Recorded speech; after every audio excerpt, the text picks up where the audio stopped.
Hi guys, and welcome back to my channel, or if you're new, hello and welcome. My name is Megan and I'm so happy to have you here. So this is the second video in my beginner series where I'm going to talk to you guys a lot about structure. The main thing that I want to talk about is creating workout split, but with that I want to talk about structuring your lifts, deload weeks, all that jazz, because I just think all of that fits in this category. And I'm super excited for this video, and I'm really glad that a lot of people requested this because I think it's something that a lot of people ask. People are always asking me, well, what's your split? And like, how did you decide this? How do I know what's good for me? And there's a lot of factors that go into it. So I definitely want to just sit down and explain it to you guys because I know it can be very overwhelming to know how to do all this stuff, especially at the beginning. And I feel like this is the perfect second video because if you're starting to get in the gym and you watch the first video, this video really segues into how to kind of program for yourself because not everyone can afford a coach or a program, and you kind of have to just figure out something that's going to work for you. So I really hope this is helpful, and let's just get right into it. Like, what is a workout split? So a workout split is essentially how you're going to divide your workouts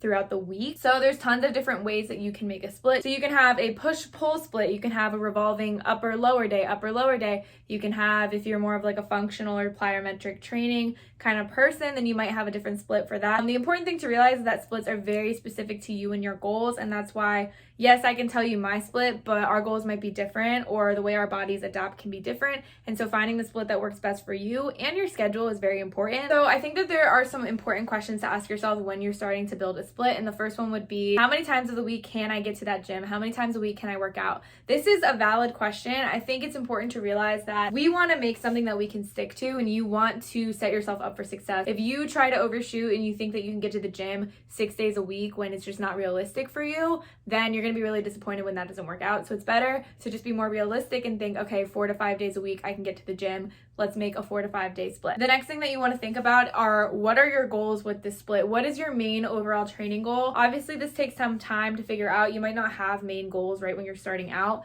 but you kind of have an idea of like, okay, I want to build muscle, or like, okay, I want to get stronger, or I just want to get to the gym. I don't really care about anything. I just want to get in, try new things. I want to learn how to deadlift. Like, you can have all these kind of little goals that can influence how you make your split. And then you want to think about what split is going to complement those goals. So what I mean by that is, I can't go on Instagram and ask somebody, okay, what's your split when they do functional training and when they do things like hypertrophy training if my goal is to max on my sumo deadlift. So you want to have a split that is very specific to you and specific to your goals, or else it's just not really going to make sense and it's not going to get you to those goals as quickly as you could. And another question I like to ask myself, and it's just being realistic, is this attainable when I'm busy? Is this split that I'm making going to be good for the long haul? I have been on the exact same workout split for over a year now, and I absolutely love it. I don't want to change it because it's attainable, and I know that, okay, on Monday I have this, on Tuesday I have this, I get to rest on Wednesday. So for me, it's like, okay, I know this is attainable because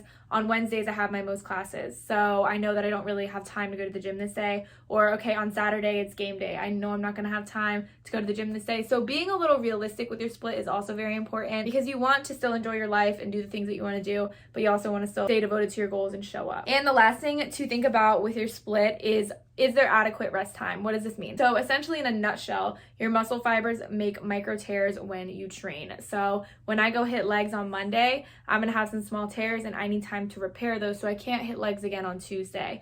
That is just going to stunt your progress more than it is going to propel it. So essentially what you want to do is have a day, at least a day in between each leg day. The same thing for upper body. I go more for a upper lower kind of split. So essentially I'll do like an upper body day, and then the next day I'll do a lower body day, or I'll take a rest day. But you don't want to do the exact same muscle group back-to-back days because that's going to do more harm than good. I'm mainly going to focus on strength training. So I'm mainly going to talk about like weight training and weightlifting because that's what I personally do and have knowledge on. If you're someone who wants to do more like powerlifting training or plyometric training or functional training, that's not really my realm, so I'm not going to talk about it in that way, but you can definitely take this advice and cater it to, you know, the kind of days that you do. But obviously with something like a plyometric training or a full body training, the way you spread it out is going to be different because you're using full body as opposed to lower and upper, if that makes sense. But the main thing, if you're planning on just doing like a weightlifting split, is to ensure that you have a split that encompasses all your muscle groups. So you're hitting your upper body, you're hitting your lower body, you're hitting that posterior chain, that back, everything that you want to be hitting, you're hitting it all in that week, but that it's spread out. So ensure that you have at least 1 day's rest between each muscle group, because as I said, your muscle fibers need time to repair and grow. That's another thing. That's why people say it's important to eat protein, because in this repair stage is when protein muscle synthesis is going to begin and your muscles are going to be getting built up. The second thing that I need to say is ensure that you have rest days. Like, you cannot just go 7 days a week. Like, you can go 7 days a week, but at that point, you can't go hard 7 days a week. So being realistic, you should probably train less than 7 days a week and have a rest day or two, because those days are important for your body as well. There's something called overtraining, which I'm not going to get into today, but if you guys want a video on that, I can definitely do that. But overtraining is something that occurs a lot when people don't take enough rest breaks, rest time, etc. You can change your split at any time, but you also don't need to. So for some people, a lot of people like change. People don't want to keep the same split forever. It gets boring. So you might keep your split for like a month or two, a few months. And for other people, they like that structure and it works for them and they keep it forever, like I have. I think there's a fine balance, because you need to be doing a split, or you need to do something long enough that you can progressively overload it. So if you change your split every single month, it's kind of hard for your body to adapt to understand which days they're doing which lifts, and it's hard to progressively overload that over time, if that makes sense. So for example, if I'm trying to hit a PR in deadlifts, I need to probably keep the same split for a while, because I'm going to be having specific deadlift days and I'm going to need to progress those days and progress the weight over time. So I would say like a typical block for me, a deadlift block, is usually 6 to 8 weeks-ish for just one phase of it. So that's why I've kept the same split for a long time, is because there's phases to hitting PRs and it's really hard to keep changing things up on your body. But if your goals aren't really to hit strength PRs and you just want to get to the gym, work on hypertrophy, whatever it may be, then you are more free, you have more freedom with switching up your split. The main key here that I want to say is just like, make something that's going to work for you and really make it your own. You don't need to follow anyone else's split to be successful. There's no magic split that works. But if something's not working for you, schedule wise, if you're not noticing enough improvement wise, you can change your split, especially people like I personally am starting school again. So I'm actually going in person this next semester. So I might need to change my split to kind of just cater more towards what time I have, because fatigue plays a role obviously in your performance, and school can be draining. I know a lot of people have school and work and family, everything else. So you kind of have to be realistic. And I think that's something to realize, is like, a lot of people try to say like, you need discipline and you need to go no matter what. But it's like, we have to realize people have like normal lives, people have things to do, life happens, and making something that's going to work for you, we're just the average population, we're not like Olympic lifters, so it's totally fine to make something that caters to your schedule. So I've talked a little bit about training blocks, and I just want to talk a little bit more about it so that you guys have a little understanding of what this is. This isn't something that you need to do in your training at all, but for a lot of people who do look to progress and hit PRs and stuff, training blocks might be a useful thing to keep in mind. So essentially, a training block is a period of time that you focus on a specific lift that you want to strengthen, and during this time you're going to be accumulating volume and strength. So the length of this block is going to vary. As I've said in the past, I've had blocks that were 4 weeks, I've had blocks that were 12 weeks. Like, training blocks, the time is going to vary based on the progression that you're working on. But essentially with these, you have very thoughtful and thought out programming, and that is going to yield a lot of strength gains and progression. You're probably thinking, okay, what's the benefit of a block? Why do a block? The block style allows you to plan out hitting PRs. It kind of almost has built-in deload weeks, because with the block training, you have intensities rising and decreasing, or once you hit that max point, then you know when you need to take a deload week. So it's kind of more organized. And this allows for you to have a goal-oriented training. So it kind of allows you to have, if you have a very specific goal in mind, I think block training is the right way to go,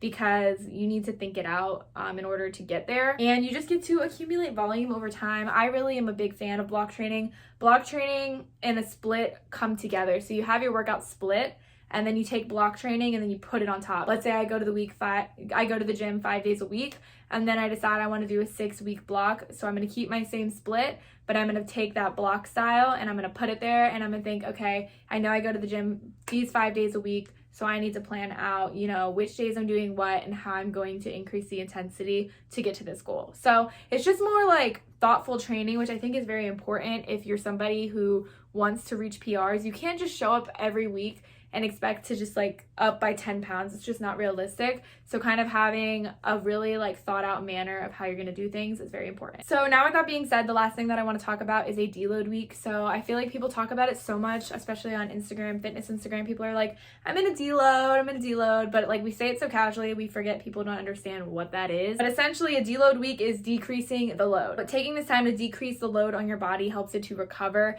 and just have some time. Like if you think about it, if we're just going hard every single week on our body is going to just like at some point be like, I've had enough.